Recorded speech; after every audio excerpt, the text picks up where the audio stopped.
Hello बच्चों।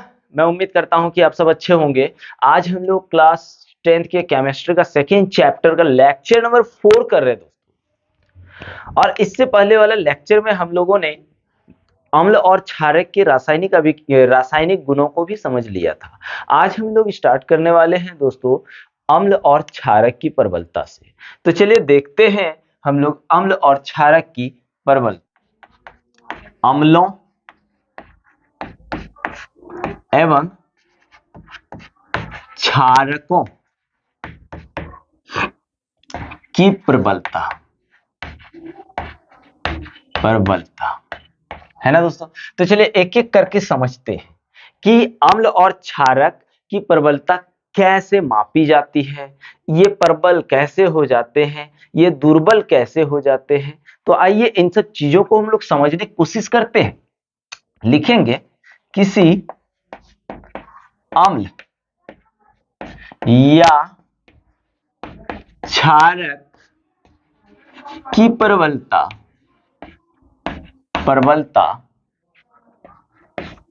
उसके द्वारा उत्पन्न H प्लस आयन या OH माइनस आयन की सांद्रता पर निर्भर करता है। यानी क्या कह रहा है दोस्तों, थोड़ा सा समझने की कोशिश करिएगा। कह रहा है कि H प्लस आयन जितना ज्यादा होगा अम्ल उतना प्रबल होंगे, अगर H प्लस आयन कम होंगे तो अम्ल उतना दुर्बल होंगे, या फिर OH माइनस आयन ज्यादा होंगे तो क्षारक प्रबल होंगे और OH माइनस आयन कम होंगे तो क्षारक दुर्बल होंगे। लेकिन अम्ल और क्षारक की प्रबलता कैसे ज्ञात किया जाता है? तो दोस्तों इसकी प्रबलता को ज्ञात करने के लिए हम लोगों ने एक स्केल विकसित किया है जिसे पीएच स्केल कहा जाता है। तो आइए इसका दूसरा पॉइंट भी हम लोग लिख लेते हैं। किसी अम्ल या क्षारक की प्रबलता हम एक सार्वत्रिक सूचक के द्वारा ज्ञात करते हैं जिसे पीएच स्केल कहते हैं, है ना दोस्तों। या फिर पीएच स्केल को थोड़ा अच्छा से समझते हैं, अच्छा से डिफाइन भी करते हैं। तो यहाँ पे क्या कह रहा है दोस्तों कि अम्ल और क्षारक की प्रबलता को ज्ञात करने के लिए हम लोगों ने किस चीज का विकसित किया है? तो पीएच स्केल का। इसी के माध्यम से हम लोगों को पता चलता है कि इस अम्ल में कितना H प्लस आयन है और इस क्षारक में कितना OH माइनस आयन है ना दोस्तों। तो आइए पीएच स्केल को अच्छा से हम लोग समझने की कोशिश करते हैं। स्केल, तो पीएच स्केल क्या होता है दोस्तों? पीएच स्केल जो होता है ना, किसी विलयन में उपस्थित हाइड्रोजन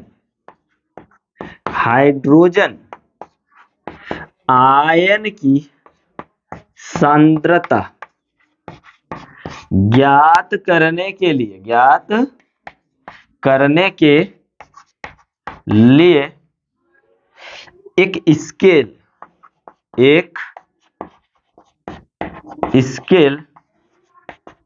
विकसित किया गया है जिसे पीएच स्केल कहा जाता है। यानी पीएच स्केल से हम लोग क्या करते हैं दोस्तों, किसी विलयन में उपस्थित हाइड्रोजन आयन की सांद्रता को ज्ञात करते हैं कि उस विलयन में कितना हाइड्रोजन आयन है, कितना नहीं है, उससे हमें पता चलता है कि ये प्रबल अम्ल है या फिर दुर्बल अम्ल है या फिर ये क्षारक है ना दोस्तों। इस पीएच स्केल से हम लोग इन सब चीजों का पता करते हैं। तो पीएच स्केल में आप देख रहे होंगे दोस्तों, यहाँ पी होता है। तो दूसरा पॉइंट पीएच स्केल का लिखते हैं, इस पीएच में पी एक सूचक होता है।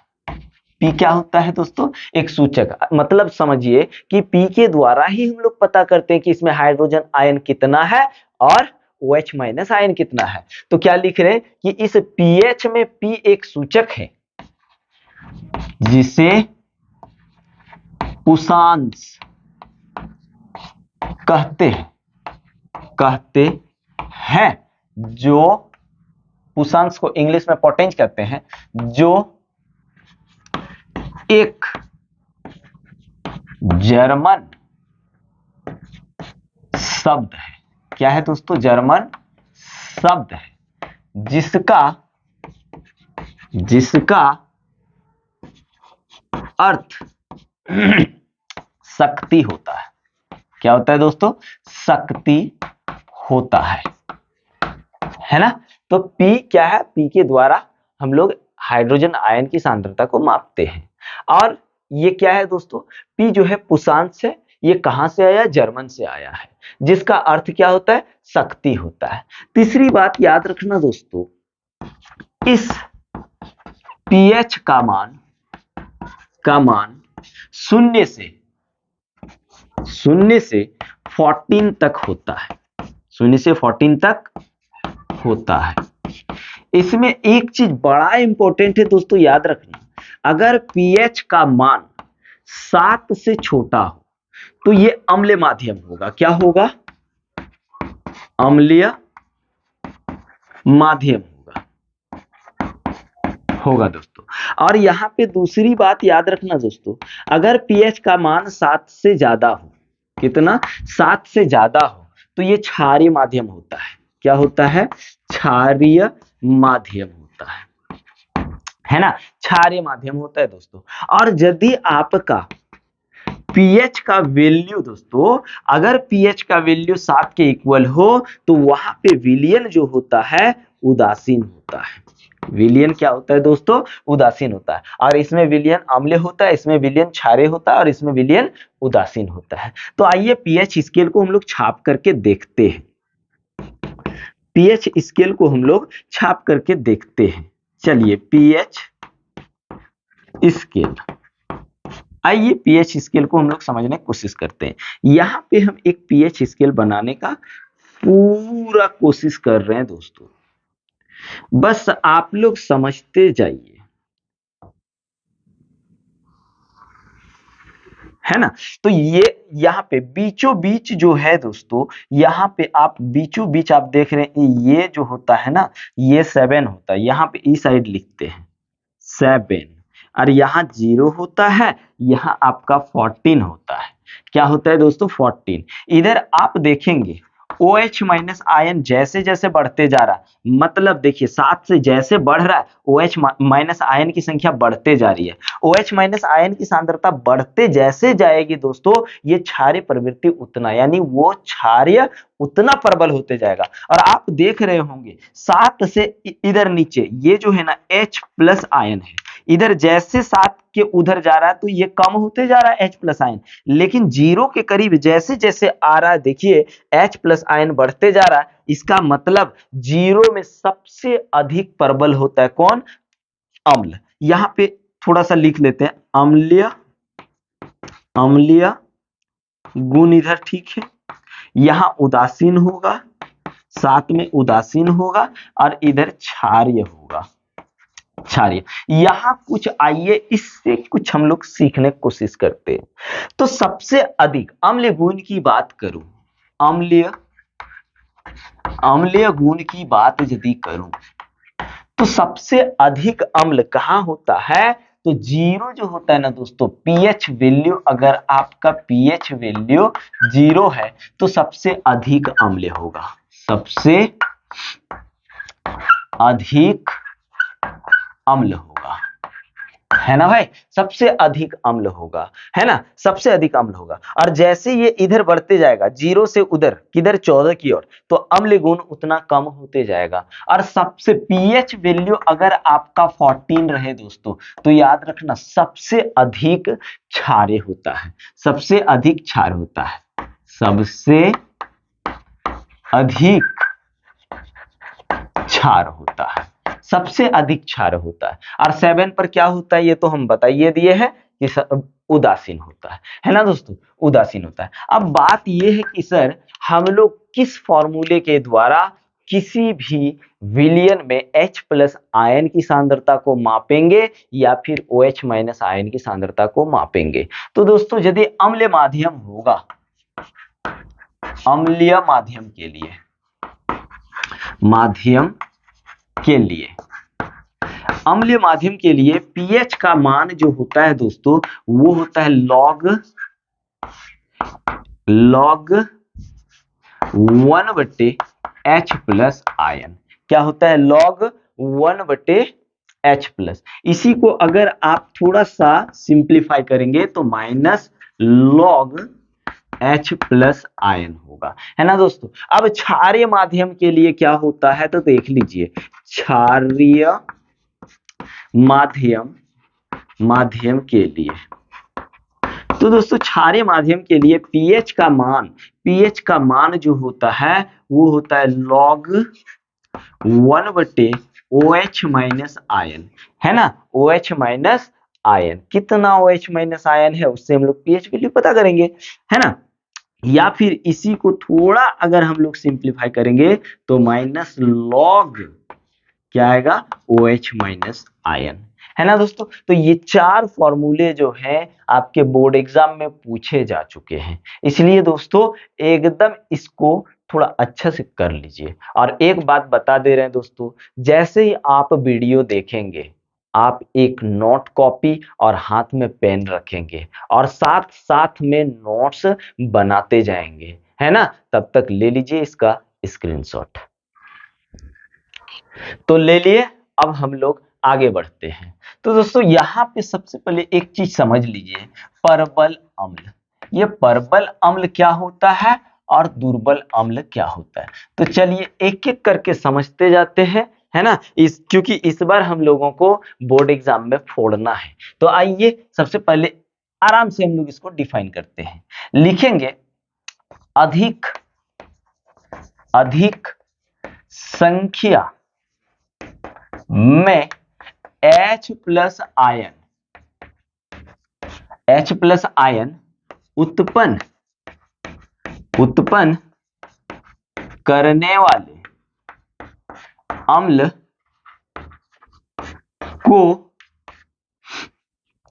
को परबल अम्ल कहते हैं, परबल अम्ल कहते हैं, है ना दोस्तों। क्या कहते हैं, परबल अम्ल। यानी जो जितना ज्यादा H प्लस आयन उत्पन्न करेगा वो उतना परबल होगा। और दुर्बल अम्ल क्या हो जाएगा, आप खुदे समझ सकते हैं कि जिसमें H प्लस आयन की संख्या कम हो, यानी कम दुर्बल अम्ल। चलिए एक एक करके समझते हैं। तो लिखेंगे कम संख्या में उत्पन्न, कम संख्या में H प्लस आयन उत्पन्न करने वाले अम्ल को दुर्बल अम्ल कहा जाता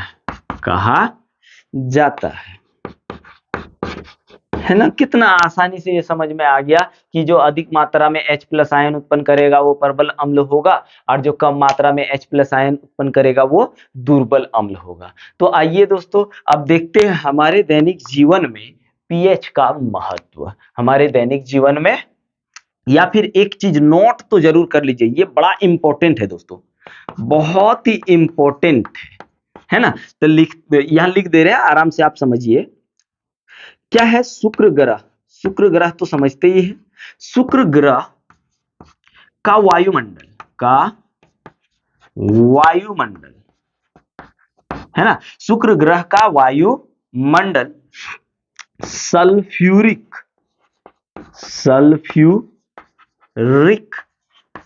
अम्ल यानी H2SO4 के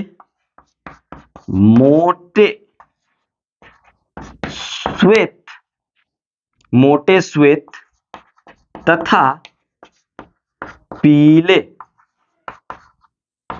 बादलों से बना होता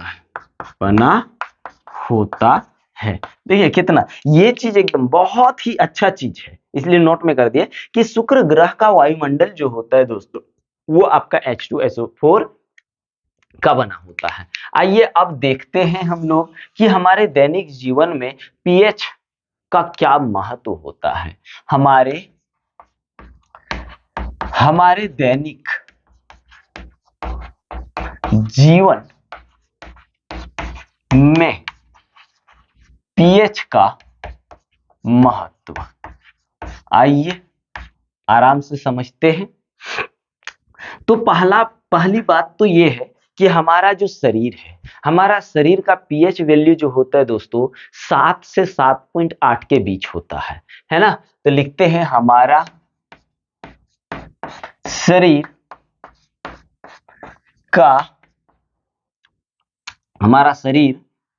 शरीर लिखते हैं 7 से 7.8 पीएच के बीच होता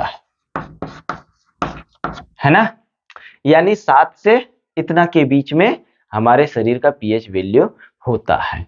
दूसरी बात दोस्तों कि जब वर्षा के जल का पीएच मान 5.6 से कम हो जाता है ना, तो उसे अम्लीय वर्षा कहा जाता है। यार ये अम्लीय वर्षा जो है, जैसे ही पानी यानी जल का, वर्षा के जल का पीएच का वैल्यू 5.6 से कम हो जाएगा, वो वर्षा अम्लीय वर्षा कही जाएगी। तो अम्लीय वर्षा से सर हमारे दैनिक जीवन में क्या लाभ होता है या हानियां होता है? तो दोस्तों अम्लीय वर्षा से जहां तक होता है हानियां ही होती है। जैसे मान लीजिए अम्लीय वर्षा जब होता है तो जल क्या होते हैं, नदियों में चले जाते हैं। जैसे ही वो नदियों में चले जाते हैं दोस्तों, तो क्या होता है, नदी के पानी का पीएच मान कम हो जाता है। और जैसे ही कम हो जाता है तो याद रखिए दोस्तों कि जल में जो भी जीव जंतुएं हैं, जो भी जीव हैं, उनके जीवन जो होते हैं ना दोस्तों, वो जीवन कठिन हो जाता है। तो इसको भी आइए यहाँ लिख ही लेते तो अच्छा रहेगा। लिखेंगे वर्षा के जल जब नदी में प्रवाहित होती है तो नदी के जल का पीएच मान कम हो जाता है, जिससे जलीय जीवों का जीवन कठिन हो जाता है ना दोस्तों। क्या हो जाता है, कठिन हो जाता है। आइए देखिए यहाँ पे थोड़ा सा जगह कम हो रहा है दोस्तों, थोड़ा सा आप लोग एक काम करिए, इसका स्क्रीनशॉट ले लीजिए, फिर हम लोग देखते हैं कि हमारे शरीर पर इसका क्या प्रभाव पड़ता है। ले लीजिए स्क्रीनशॉट इसका। तो आइए भैया अब हम लोग देखते हैं, है ना। तो यहाँ पे सबसे पहले देखिए तीसरा पॉइंट, मुंह के पीएच का मान जब 5.5 से कम हो जाता है, मुंह का पीएच मान दोस्तों जब 5.5 से कम हो जाता है तो दांत जो होता है ना, दांत में पीलापन आ जाता है, जंग लग जाता है दोस्तों, जंग लग जाता है, संक्षारित हो जाता है। लेकिन ये क्यों ऐसा होता है? तो इसका मेन पॉइंट क्या है दोस्तों? जब मुंह के पीएच का मान 5.5 से कम हो जाता है। आइए उसके बाद देखते हैं कि दांतों का एनेमल जो होता है, इन दांतों का एनेमल समझते हो? दांत का ये सादा सादा कलर जो दिख रहा है ये बहुत कठोर होता है दोस्तों। तो यहाँ वही चीज लिखा है कि दांतों का एनेमल, जिसको दंतवल्क भी कहते हैं, कैल्शियम फॉस्फेट का बना होता है। ये किसका बना होता है? कैल्शियम फॉस्फेट का बना होता है, जो हमारे शरीर का सबसे कठोर पदार्थ होता है। नेक्स्ट बात है दोस्तों कि अम्ल, हमारे मुंह में अम्ल क्यों बढ़ता है? हमारे मुंह में पीएच वैल्यू 5.5 से कम क्यों हो जाता है या 5.5 क्यों हो जाता है? तो इसका कारण क्या है? देखिए, इसका कारण है कि मुंह में उपस्थित बैक्टीरिया, मुंह में तो बहुत सारा बैक्टीरिया होती है, हाँ, भोजन के पश्चात मुंह में अवशिष्ट शर्करा, अवशिष्ट शर्करा मतलब जो मान लीजिए खाते पीते हैं तो जो देखिएगा कि दांत उत में लग जाता है खाना ठो, वो है ना अवशिष्ट शर्करा एवं खाद्य पदार्थों का निम्नीकरण, उसका क्या होने लगता है? वहां पे निम्नीकरण होने लगता है। ये बैक्टीरिया के द्वारा उसको खाया जाता है, खत्म कर दिया जाता है, सड़ा गला दिया जाता है, हाँ, निम्नीकरण करके अम्ल उत्पन्न करते हैं। क्या करते हैं दोस्तों? अम्ल उत्पन्न करते हैं। उसके बाद क्या होता है? तब तब जाके मुंह का पीएच मान 5.5 से कम होने लगता है या उतना हो जाता है, जिसके कारण दांत में क्या होता है दोस्तों? जंग लग जाता है। तो इसको दूर करने के लिए क्या आज देख रहे होंगे बाजारों में, दुकानों में, है ना, देख रहे होंगे टूथपेस्ट मिलता है जिसको हम लोग कोलगेट वगैरह बोलते हैं, दंत मंजन जिसको बोलते हैं ना, दंत मंजन मिलता है दोस्तों। उससे क्या होता है? वो क्षारीय प्रकृति के होते हैं। उससे क्या होता है? ये जो अम्ल गुण होता है ना, उसको उदासीन करके वो निकाल दिया जाता है। तो वही चीज लिखे हैं दोस्तों, देखिए यहाँ पे कि दंत क्षय को रोकने के लिए क्षारकीय दंत मंजन का उपयोग किया जाता है, जिससे अम्ल को उदासीन किया जाता है। अब आप लोग देखे होंगे कि बिच्छू वगैरह, मधुमक्खी वगैरह या ये सब या भौरा वगैरह जब काटता है तो अजीब टाइप का जलन होता है, अजीब टाइप का दर्द होता है। तो क्यों होता है दोस्तों? तो याद रखना, वो एक अम्ल छोड़ता है और उस अम्ल का नाम क्या होता है? मेथनोइक अम्ल होता है। तो यहाँ वही चीजें देख लीजिए, मधुमक्खी का डंक मेथनोइक अम्ल छोड़ता है, जिसके कारण जलन एवं दर्द होता है। उसके बाद दोस्तों याद रखिए कि एक अच्छी उपज के लिए पौधों को एक विशिष्ट पीएच मान की आवश्यकता होती है। अम्ल यदि रहेगा तो पादप नहीं उपजेगा। तो उसको हम लोग क्या करते हैं? क्षारक के माध्यम में करते हैं। तो क्षारक के माध्यम में करने के लिए हम लोग उसमें क्या करते हैं? बुझा हुआ चूना वगैरह, चौक वगैरह मिला देते हैं, जिसके कारण क्या होता है दोस्तों? उससे अम्ल गुण खत्म हो जाता है। उसके बाद उस जगह पर अच्छी उपज होती है। उसके बाद आइए कुछ प्राकृतिक अम्ल दिए गए हैं दोस्तों, जिसको हम लोग यहाँ पे सारणी में लिखे हुए हैं। सिरका, सिरका में अगर देखें तो कौन सा अम्ल पाया जाता है? एसिटिक अम्ल पाया जाता है, और एसिटिक अम्ल को हम लोग एथेनोइक अम्ल भी कहते हैं। उसके बाद दोस्तों संतरा, संतरा तो समझते ही होंगे, है ना, खाने वाला। उसमें कौन सा अम्ल पाया जाता है?